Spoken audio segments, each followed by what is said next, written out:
Bonjour à tous et bienvenue dans le Morning du Crime. Je vais vous raconter une histoire que beaucoup d'entre vous ne connaissent pas ou connaissent mal. Et pourtant, c'est l'une des affaires les plus vertigineuses de toute l'histoire criminelle française. Une affaire qui, 40 ans plus tard, continue de mettre mal à l'aise ceux qui l'ont vécu de l'intérieur. Je vous demande une chose ce matin, ne cherchez pas le nom sur votre téléphone. Laissez-moi vous raconter cette histoire dans l'ordre, exactement comme elle s'est déroulée. Parce que ceux qui l'ont vécue à l'époque n'avaient pas la réponse. Ils ont cherché pendant 11 mois. 11 longs mois pendant lesquels des femmes se sont fait tirer dessus sur le bord des routes. Pendant lesquels des voitures ont explosé au visage de ceux qui les ouvraient. Pendant lesquels des gendarmes ont enquêté sans relâche, jour après jour, nuit après nuit, sans jamais soupçonner qu'ils croisaient chaque jour au vestiaire, en salle de repos, en patrouille, l'homme qu'ils cherchaient. Parce qu'au fond, comment soupçonner un homme dont le métier est justement de traquer les coupables? Comment imaginer, ne serait-ce qu'une seconde, que le chasseur puisse être le gibier? Le morning du crime. Le morning du crime. Dans les vieux journaux sous la poussière, des visages, des noms, des mystères. On remonte doucement le temps, juste une histoire, tout simplement. Le morning du crime. Quand le jour rencontre la nuit. Le morning du crime. Par le corbeau blanc. Pour comprendre cette histoire, il faut d'abord comprendre dans quel climat elle éclate. Parce que l'Oise, en cette fin des années 1970, sera peine d'un cauchemar. Pendant 7 ans, entre 1969 et 1976, un homme a semé la terreur autour de Nogent-sur-Oise. On l'appelait le tueur de l'ombre. Il s'appelait Marcel Barbeau. Il a tué 8 personnes, essentiellement des femmes, et tenté d'en tuer 3 autres avant d'être arrêté le 14 décembre 1976 à la suite d'un appel téléphonique anonyme reçu par l'inspecteur Daniel Neveu. Un homme banal, marié, père de 2 enfants, régleur dans une usine de Nogent-sur-Oise. Personne dans son entourage n'avait rien vu venir.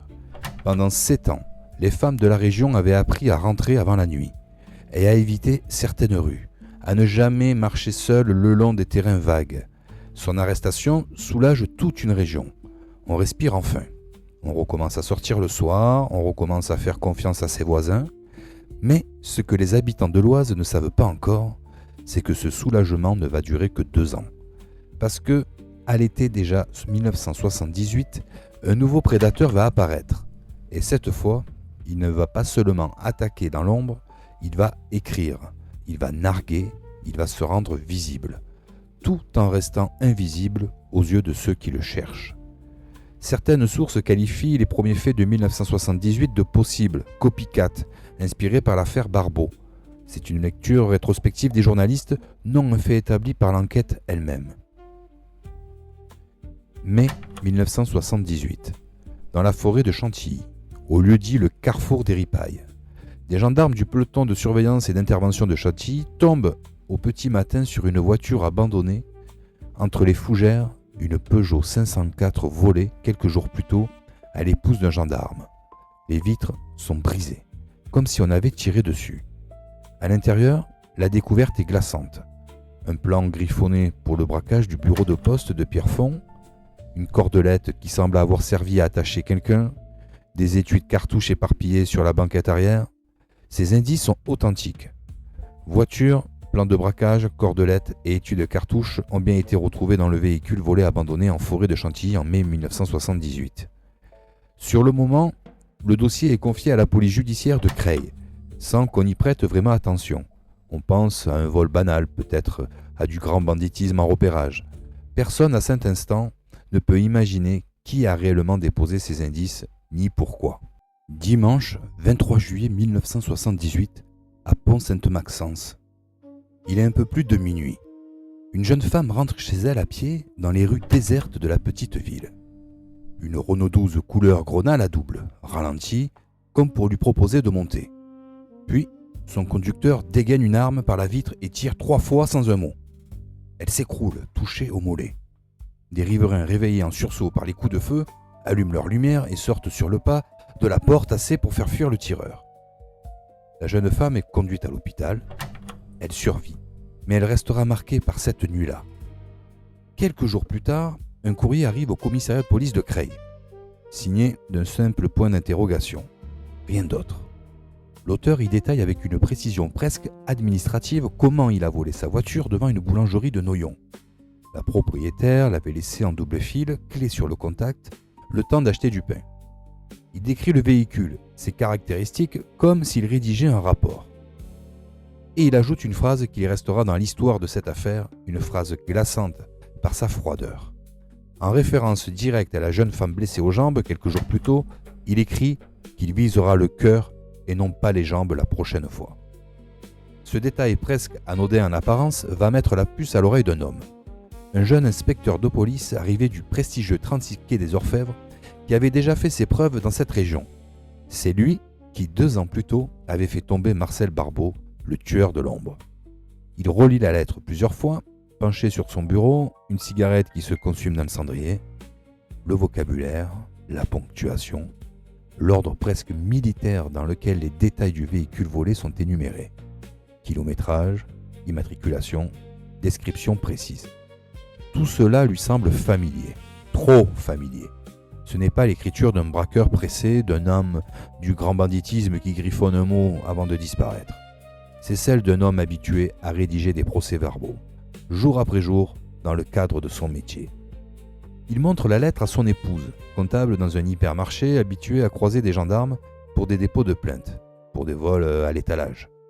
Sa réponse est immédiate, sans la moindre hésitation. Cette écriture-là, ce style-là, c'est celle d'un gendarme. L'inspecteur tient une intuition forte, presque une certitude. Mais dans les couloirs de la police, comme dans ceux de la gendarmerie, à l'époque, une telle hypothèse est presque taboue. On n'imagine pas, on ne veut pas imaginer qu'un des leurs, un homme qui porte l'uniforme et prête serment, puisse être l'auteur de ces crimes. L'hypothèse est jugée trop explosive, trop dangereuse pour l'institution. On la met en veilleuse. Pire, le dossier lui échappe. Il est confié à un autre enquêteur. Et son intuition reste pour l'instant une intuition seule dans un tiroir. Retenez son nom, retenez cette intuition. Nous allons les retrouver un peu plus tard dans cette histoire. Jeudi 3 août 1978. Un gardien de la paix de 28 ans, Jean-Jacques Verbeck, fait sa tournée dans les rues de Creil sous la chaleur de l'été. Il repère une voiture mal garée. À moitié sur le trottoir, une Renault 12 Grenat, la même que celle utilisée quelques jours plus tôt à Pont-Sainte-Maxence, mais personne ne fait encore le rapprochement sur l'instant. Il s'approche machinalement, comme il a fait des centaines de fois avant, un geste de routine. Il pose la main sur la poignée, il ouvre la portière. Le véhicule est piégé, avec un explosif artisanal à base de désherbant agricole. La détonation est violente. L'explosion lui brûle les mains et le visage. Il s'en sort de justesse. Transporté en urgence à l'hôpital, le visage noirci par la déflagration. L'homme qui a piégé cette voiture n'a que faire de l'uniforme qu'il vise. Ce jour-là, c'est un policier qui manque de mourir. Quelques mois plus tard, ce sera un gendarme. Comme si pour lui, la couleur de l'uniforme n'avait aucune importance. Seul comptait le fait de frapper ceux qui un jour pourraient le démasquer. Personne en cet été 1978 ne peut imaginer que ce même homme allait bientôt lui aussi enfiler cet uniforme chaque matin. L'automne 1978 va être terrible pour l'Oise. Les jours raccourcissent, la nuit tombe plus tôt sur les routes de campagne et avec elle grandit une peur diffuse que personne encore ne sait vraiment nommer. Le 16 novembre, à Fitzjames, une jeune femme à bicyclette, Brigitte Corrette, pédale sur une route en soirée. Elle est volontairement percutée par le conducteur d'une Peugeot 504 volée, qui semble avoir visé délibérément sa route arrière. Elle échappe de justesse à une issue tragique, projetée dans le fossé. 2 jours plus tard, lors d'une patrouille de routine, des gendarmes s'intéressent à un véhicule qui semble volé et garé sur le bas-côté. En voulant ouvrir la portière, l'un d'eux, un gendarme auxiliaire jeune qui débute dans le métier, la voit exploser à son visage. Le souffle, la brûlure, la même scène qui s'était jouée 3 mois plus tôt à Creil, mais cette fois directement sur un homme en uniforme. On découvrira que cette voiture est celle qui a servi à percuter la cycliste 2 jours plus tôt seulement. En novembre toujours, l'homme braque à main armée le bureau de poste de Sénarpont dans la Somme, repoussant ainsi son terrain de chasse au-delà des limites de l'Oise, et piège une nouvelle voiture volée selon le même mode opératoire méticuleux. En quelques semaines, la peur a changé de nature dans tout le département. Ce n'est plus seulement une peur diffuse de l'inconnu qui rôderait dans les fossés la nuit, c'est la peur beaucoup plus précise, beaucoup plus troublante d'un ennemi qui semble deviner à chaque fois où les gendarmes vont poser les pieds. Comme s'ils connaissaient leur habitude, comme s'ils savaient à l'avance comment ils allaient réagir. Le 1er décembre 1978, en bordure de l'hippodrome de Chantilly, dans le froid déjà bien installé de ce début décembre, une jeune femme fait du stop au bord de la route. Elle s'appelle Yolande Razveski. Elle a 19 ans, toute une vie devant elle. Une voiture s'arrête, elle monte, comme tant d'autres avant elle sur ces mêmes routes. Yolande Razveski est tuée ce jour-là de plusieurs balles tirées avec un pistolet Beretta 9 mm court. Une arme fournie illégalement à son meurtrier par un collègue sans que celui-ci en connaisse évidemment l'usage réel. L'homme a tenu, à ce jour-là, la promesse écrite quelques mois plus tôt dans sa lettre au point d'interrogation. Toute la région est sous le choc. Ce n'était plus cette fois des blessures dont on pouvait espérer la guérison, des femmes qui repartent chez elles en boitant, une famille entière pleure sa fille dans le silence glacé de ce début d'hiver. Aux abords de Chantilly, les hippodromes et les routes de campagne jusque-là simplement inquiétantes deviennent des lieux que l'on évite formellement après la tombée du jour. La presse s'empare de l'affaire, les gros titres apparaissent, on parle désormais dans tout le pays du tueur de l'Oise. Le véhicule utilisé pour le meurtre, une fois de plus, est une voiture volée, abandonnée quelque part, comme toujours, sans laisser de traces. 28 jours plus tard seulement, le 29 décembre 1978, près de Compiègne, une femme prénommée André Poiré, 19 ans, elle aussi fait de l'autostop dans le froid de la fin d'année. Elle échappe de peu à la mort. L'homme lui tire 2 balles dans le bas du dos et l'abandonne au bord de la route dans le noir. Elle survit, mais elle restera paralysée des jambes pour le reste de sa vie. Cette fois, les gendarmes ne perdent pas une minute. Des barrages sont dressés dans l'urgence. Dans le froid mordant de la fin décembre, un véhicule suspect, une 504 verte, force un barrage à Saint-Martin-Longo et prend la fuite à toute allure dans la nuit. On la retrouve peu après, abandonnée près d'un chemin de halage. Portière ouverte, moteur encore tiède. L'homme vient tout juste de s'évaporer dans l'obscurité. Une battue est aussitôt lancée dans la nuit et le froid glacial, des chiens, des projecteurs balayant les champs, des hommes en ligne avançant péniblement dans les roseaux gelés des marais. L'homme leur échappe une fois de plus. On racontera plus tard qu'il se serait caché sous l'eau glacée d'un étang, respirant grâce à un roseau coupé, immobile pendant que les chiens et les projecteurs passaient à quelques mètres de lui pour échapper à la battue qui le cherchait activement. Un gendarme, en particulier, commence à trouver cette succession d'échecs de plus en plus étranges. Il commande la compagnie de Clermont depuis 1 an et demi. Un homme de terrain aimé de ses hommes, respecté pour son sérieux. Face au rapport de synthèse de cette nouvelle attaque, quelque chose le chiffonne. Quelque chose qui le tient éveillé la nuit. À de très nombreuses reprises, ces faits se sont produits sur le territoire même dont ces gendarmes ont la charge. Trop souvent pour être un hasard, se dit-il. Beaucoup trop souvent. Il relit alors lui aussi les lettres de menaces conservées dans le dossier. Et la même question, déjà posée des mois plus tôt par l'inspecteur de police, se pose maintenant à lui avec la même force. Et si l'auteur de tout cela portait lui aussi l'uniforme? Le vocabulaire des lettres, certains détails techniques que selon lui, seul un gendarme pouvait connaître. Tout, absolument tout, le frappe désormais. L'hypothèse remonte alors jusqu'à la presse. Un journaliste, correspondant d'une grande agence dans l'Oise, celui-là même à qui l'inspecteur avait un jour, en confidence, confié ses doutes, écrit une dépêche évoquant ouvertement la piste d'un policier ou d'un gendarme. La nouvelle circule, elle inquiète, elle dérange. Le ministère de l'Intérieur dément aussitôt fermement, presque avec sécheresse. Rien, officiellement rien, ne permet une telle hypothèse. Il ne faudrait surtout pas jeter le doute sur les forces de l'ordre elles-mêmes. Pourtant, en coulisses, loin des communiqués officiels, plusieurs enquêteurs, policiers comme gendarmes, prennent cette hypothèse très au sérieux. Certains commencent discrètement, presque honteusement, comme s'ils trahissaient un serment, à vérifier les emplois du temps de leurs propres collègues, à comparer les dates, à se souvenir qui était de repos ce soir-là, qui était en patrouille ce jour-là. Samedi 17 mars 1979. L'homme vole la voiture d'un ancien ministre, Georges Gorce, pour s'offrir une virée à Paris avec un aplomb qui dit tout de son sang-froid. Au retour sur l'autoroute du Nord, il tombe en panne en plein après-midi, en pleine circulation, sur la bande d'arrêt d'urgence, capot ouvert, exposé au regard de centaines d'automobilistes. Avec un aplomb stupéfiant, presque une désinvolture totale, il fait signe à 2 motards de la CRS venus l'assister, et se présente très naturellement, sans une hésitation dans la voix, comme l'un des fils du ministre. Les policiers, sans se douter de rien, appellent une dépanneuse, échangent quelques mots courtois sur le bord de la route, puis repartent satisfaits d'avoir rendu service. Il file ensuite vers Senlis avec la dépanneuse avant de s'éclipser discrètement et de voler une nouvelle voiture pour poursuivre sa route. Le lendemain, quand le garagiste s'étonne de ne jamais avoir revu le fils du ministre venir récupérer son véhicule, l'affaire éclate au grand jour. Le véhicule était volé et l'homme qui l'a fait dépanner n'était le fils de personne. Mais cette fois, l'erreur est fatale pour lui. 4 personnes l'ont vu de près, en plein jour, à visage découvert, sans masque ni obscurité pour le protéger. Un portrait robot précis est établi.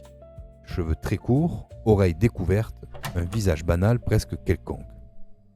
Début avril, ce visage s'étale dans les journaux de toute la région. Ce portrait robot circule maintenant dans toutes les brigades de l'Oise, affiché dans les salles de repos, glissé dans les porte-documents des patrouilles, punaisé sur les murs des postes. Chacun le regarde, hausse les épaules et repart en tournée. Un visage de plus parmi tant d'autres qu'on scrute sans vraiment les voir. Parce qu'on cherche un inconnu, un intrus, quelqu'un qui ne devrait pas être là. Personne à ce stade ne pense un seul instant à regarder les visages familiers, ceux qu'on croise tous les jours au vestiaire, en salle de repos, en prenant le café. Un homme pourtant n'a pas reçu ce portrait robot. Le commandant de la compagnie de Clermont. Celui-là même qui soupçonnait un gendarme depuis des semaines, tenu à l'écart par la rivalité qui oppose depuis des mois policiers et gendarmes sur ce dossier. Le 6 avril, furieux d'avoir été écarté d'une pièce aussi essentielle, il se procure quand même l'image par ses propres moyens. Il réunit toute sa brigade, tous ses hommes et leur montre le visage en les regardant un par un. Réfléchissez, est-ce que ça vous rappelle quelqu'un ? Le lendemain 7 avril, un maréchal des logis chef qui a assisté à cette réunion rentre chez lui. Le portrait robot lui évoque un visage, quelque chose de familier sans qu'il parvienne à mettre un nom dessus. Ça le travaille toute la journée, comme une démangeaison qu'on n'arrive pas à localiser. Il rentre chez lui le soir épuisé par cette question qui tourne en boucle et le montre à son épouse sur la table de la cuisine. Elle répond sans la moindre hésitation, presque immédiatement. C'est le gendarme Alain Lamarre. Alain Lamarre, né le 10 juillet 1956 à Fruges, dans le Pas-de-Calais, à 22 ans en avril 1979.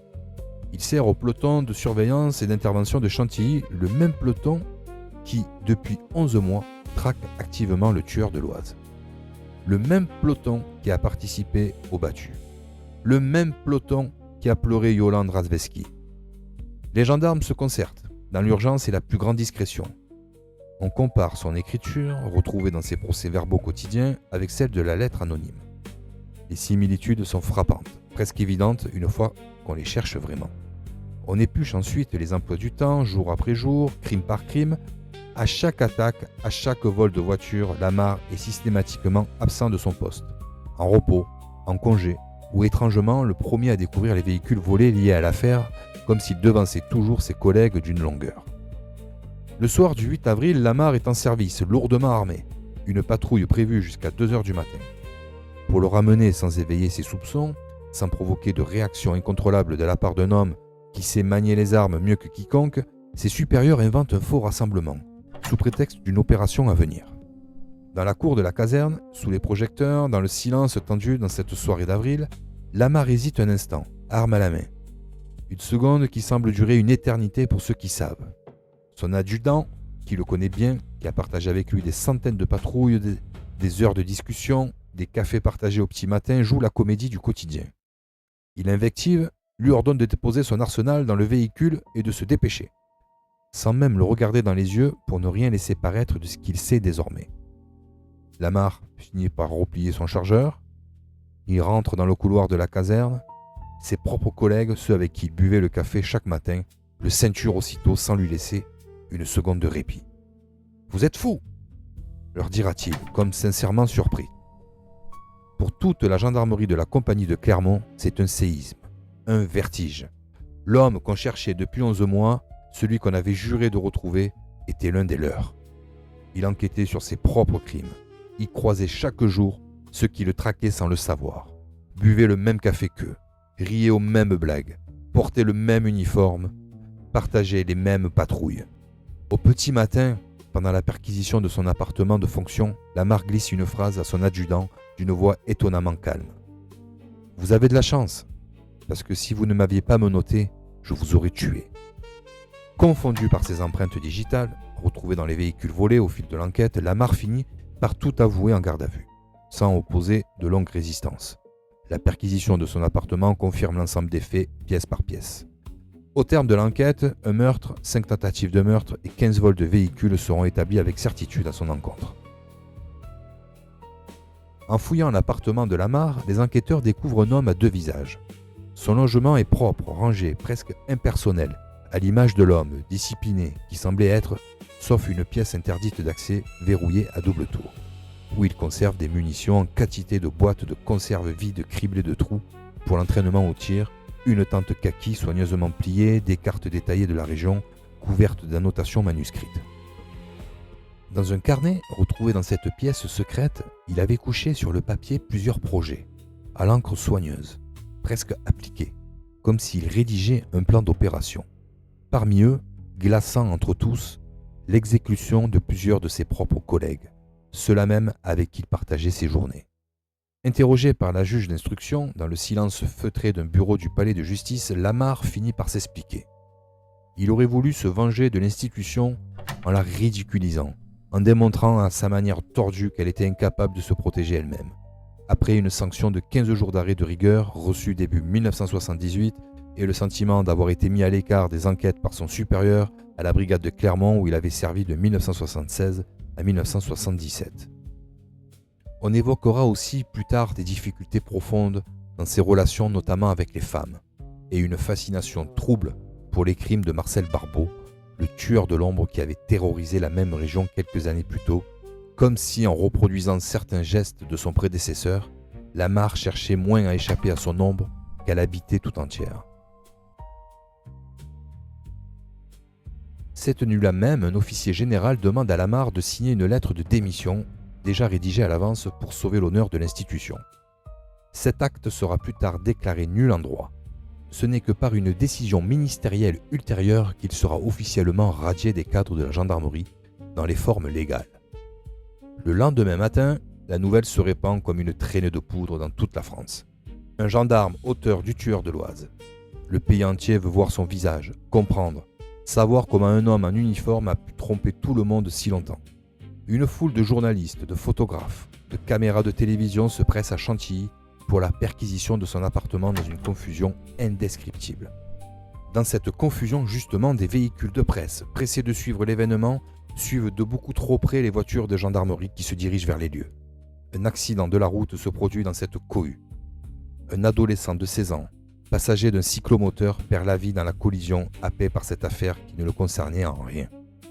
Une victime de plus indirecte dans une affaire qui n'en finit décidément plus d'élargir son cercle de douleur, bien au-delà des seules victimes directes du tueur.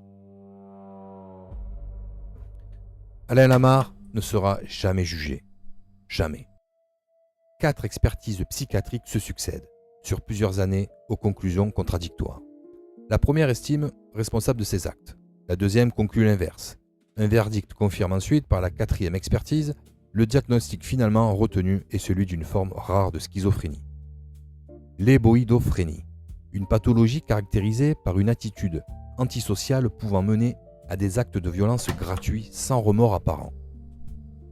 Le juge d'instruction du tribunal de Senlis rend une ordonnance de non-lieu le 14 janvier 1983, confirmée en appel par la chambre d'accusation de la cour d'Amiens le 2 juin 1983. En 1988, le Conseil d'État confirme une décision de justice condamnant l'État français à indemniser les parents de Yolande Razveski, la jeune femme tuée à l'hippodrome de Chantilly. Les juges retiennent que l'appartenance de Lamar à la gendarmerie dans le secteur même où il commettait ses crimes lui a permis d'échapper aux recherches et de poursuivre ses actes pendant une période prolongée. Une faute de l'État. En somme, reconnu près de 10 ans après les faits. Alain Lamar a été interné pendant plus de 30 ans dans une unité pour malades difficiles à Sarreguemines en Moselle, loin de l'Oise et de ses routes avant d'être transféré en 2011 dans un établissement de santé mentale du Pas-de-Calais, sa région natale, celle où tout avait commencé pour lui. Sa démission de la gendarmerie est définitive. Il n'a jamais perçu ni pension de retraite, ni solde de réforme, contrairement à ce qu'affirmera plus tard à tort une émission de télévision. Son histoire a inspiré en 2014 un film réalisé par Cédric Angers avec Guillaume Canet dans le rôle du gendarme meurtrier. La prochaine fois, je viserai le cœur. Titre repris directement de la lettre qu'il avait envoyée en 1978. Un procès n'aura jamais eu lieu. Pas de verdict, pas de peine, pas de mot final prononcé solennellement par une cour d'assises. Juste une ordonnance, une décision administrative et un homme qui vieillit depuis plus de 40 ans maintenant derrière les murs d'un hôpital psychiatrique, loin des routes de l'Oise qu'il a un jour terrorisé en uniforme, sous le regard de tous ceux qui le côtoyaient sans savoir. Pas de procès, donc pas de grand récit judiciaire de la vérité, pas de confrontation publique entre l'accusé et ses victimes, pas de mots prononcés face à elle, seulement des rapports d'experts, des ordonnances, et une région entière qui a dû apprendre à vivre avec une réponse sans jamais obtenir vraiment de justice au sens où on l'entend habituellement.